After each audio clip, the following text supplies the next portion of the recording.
Your dog rises from the bed it has used for years. It takes a couple of steps onto the tile floor. Its back legs slip slightly, making your chest tighten. You hear the scraping of paws, not the quick click of old habits, but a dragging, uncertain sound, as if the floor itself had shifted overnight. A minute later, it stops in the hallway and stares at the water bowl, as though it had walked there with purpose, only to forget why halfway through. By breakfast, you've already invented 3 explanations. It is just old, it slept awkwardly, maybe it is performing just to get you close. Then evening comes, you return from work. You set your keys in the little dish by the door, and you wait for the old friend greeting. The tail is still wagging but slower. The body follows but more cautiously. What hurts most is how ordinary it all seems to an outsider. No thunderclap, no cinematic collapse, just small everyday betrayals. The dog that once leapt onto the sofa now pauses by the threshold. Because love makes us seek human explanations. Many owners misread these moments. It stops at the stairs, we call it stubborn. It circles the coffee table, we call it confused. It follows us into the bathroom, and then just stands there, asking for nothing, only near the sound of our breathing, we call it clingy. Some even mistake silence for calm. And then another scene quietly arrives, staying with you. It is 3:12 a.m., the house is asleep. Except for your dog moving and making noise. It was once warm, a little heater at the foot of the bed. Now it keeps changing positions. Floor, rug, doorway. These moments matter precisely because they are so easy to overlook. A slip on the floor, rising slower, a small odd circle by the couch. The body can no longer maintain temperature like it used to. Nothing seems dramatic enough, yet it brings profound concern. To you it seems simple. The bed is there, the water bowl is full, the dish is clean. But to your dog, nose near the tile. Joints bearing weight one by one, skin sensing every draft like a barometer. The body is not asking, what do I want? It is asking, where is safest? An older dog can't regulate temperature like before because automatic precision declines. Blood flow slows. Muscle tension that once generated and retained heat diminishes.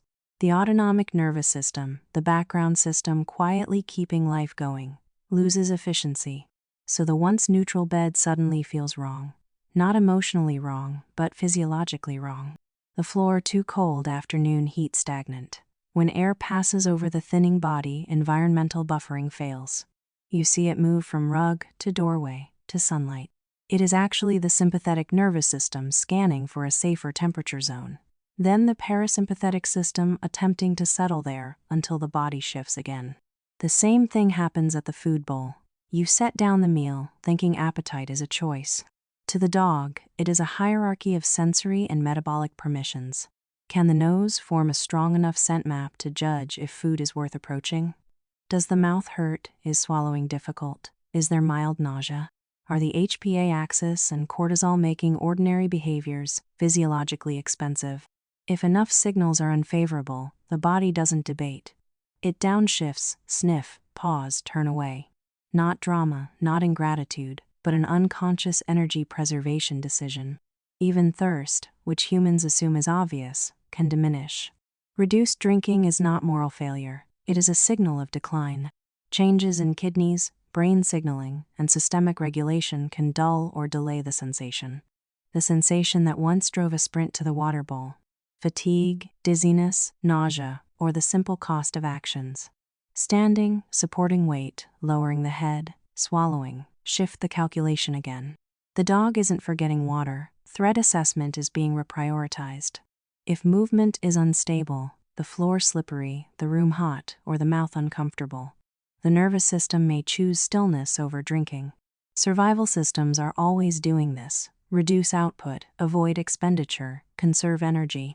The painful truth is that some of the clearest end-of-life signals are subtle. They are these quiet recalculations. Less drinking, less eating, more repositioning, seeking warmth, then cool spots. Not stubbornness, not manipulation, just internal dashboards, lighting up warnings invisible to us. If you've seen it stand by the bowl, seemingly purposeful but forgetting midway, what you're witnessing isn't indifference.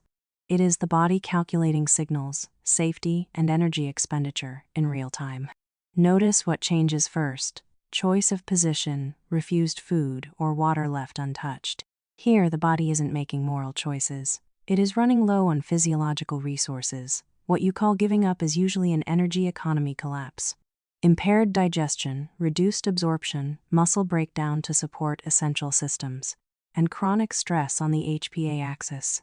Cortisol isn't just spiking, it may quietly reshape the body day by day, depleting tissue, reducing appetite, altering sleep, increasing load. Even making standing a cost-benefit calculation, the body can't win. This explains why human emotions sometimes cloud judgment. You set down a bowl, thinking love can draw it near. Hunger isn't a simple switch.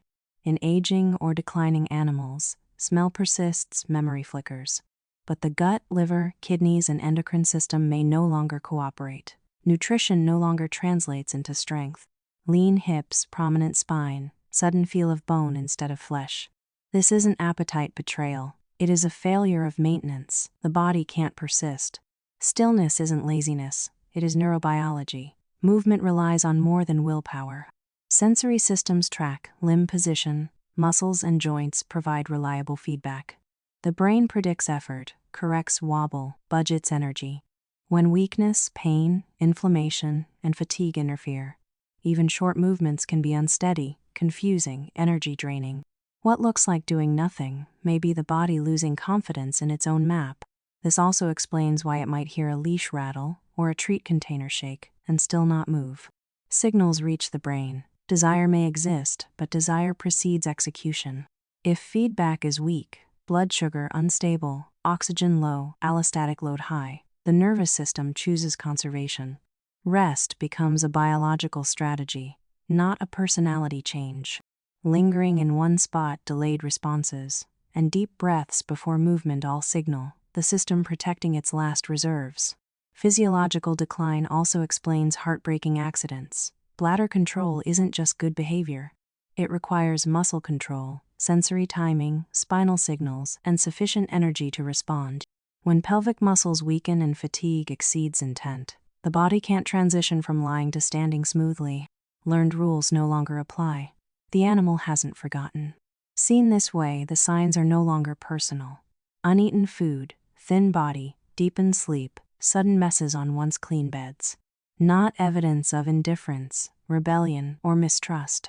This is where guilt comes in. Soiled blankets, trembling legs, panting at 2 a.m., counting rib rises, asking yourself, did I miss it?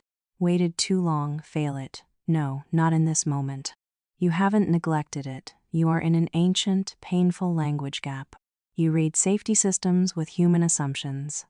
Its body speaks in neural signals, chemical stress, and energy depletion. When control fails and the body exhausts itself, it is not shameful. When muscles twitch or tremble, it is not dramatic choice. When breathing pauses and resumes, it is not trying to scare you. Nor proof love came too late. It is physiological stress, nervous system dysregulation. Organs, blood, oxygen, and brain signals out of rhythm. Harsh but not judgment on your devotion. You didn't betray it. You can't reverse a collapsing HPA axis with kindness alone. You didn't abandon it. Your voice can't bring a failing body back into balance. You didn't cause its suffering. You misread a glance, a breath, a restless night. Its sympathetic nervous system may have been overactive. Its allostatic load may far exceed what the body can handle. Muscles may have lost feedback for stable movement. None of this is moral failure. None of this means you aren't enough. If a vet helps you choose comfort over prolonging pain, accept it. Easing suffering isn't giving up. It isn't disloyal disguised as mercy. It is mercy. Sometimes the final act of love isn't another treatment, another delayed hope, another negotiation with time. It is refusing to demand a weary body fight a battle it can't win. People often assume love always saves. Sometimes love is letting go. The gentle acts you do matter more than grief, allows you to acknowledge.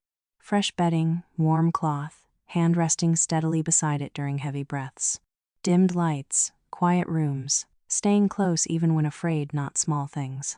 For a struggling body, calm proximity reduces chaos. Presence matters, tone matters, familiar smells matter. Not to prevent death, but to improve the moment. You may not stop decline, but you can soften fear.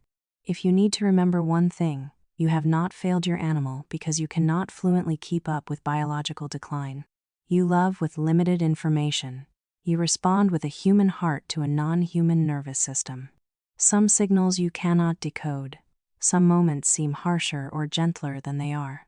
This is not neglect. It is one species trying its best to comfort another. Oddly, once guilt loosens, many recall what panic buried. The animal does not require perfection. It requires closeness. Not perfect diagnosis, not saintly performance, just closeness. Familiar sounds, familiar hands, a trusted body beside it while its own body changes. Another standard, and most of you meet it, even when you think you haven't. If this reaches a tender spot, pause a moment. Don't let thoughts start blaming you did not love too late. Crying does not equal weakness. Considering comfort does not equal cruelty. Misreading a signal is not wrong. You are here in the final moments. Presence is sometimes the clearest kindness humans can give. I wonder, after reading this, what is the first shift in your perspective? Don't turn it into a project tonight. No checklist, no new supplements, no ritual proving love. If there is one small thing to bring into the room, sit quietly on the floor for 5 minutes. That is it. No commands, no bright voices, no 3 come here calls. Just lower your body, reduce urgency, and be human in the quietest human way possible. Sit on the carpet by the bed or the couch, or the doorway it watches, hands visible, air steady. For dogs, often cats too, this matters more than it seems. Your lowered posture reduces stress, your stillness silences one sympathetic alarm. Your breathing becomes a metronome the body can borrow. Simple co-regulation, not magic, not therapy. Just one nervous system telling another, I ask nothing of you now. Then watch. Is the jaw relaxed? Are the paws no longer bracing? Does it choose to approach spontaneously instead of being called? Does it turn away more gently than before? Sleep more deeply because you haven't filled the room with fear. This is the task. Today, once 5 minutes on the floor, with nothing else but closeness. If it approaches, let it. If it keeps some distance, respect it. Proximity isn't always contact. Then, in the comments, tell me. When you quietly observe, what is the first thing you notice? No need for the whole story if too heavy. Just one detail, lighter breathing, or the way it stops pacing.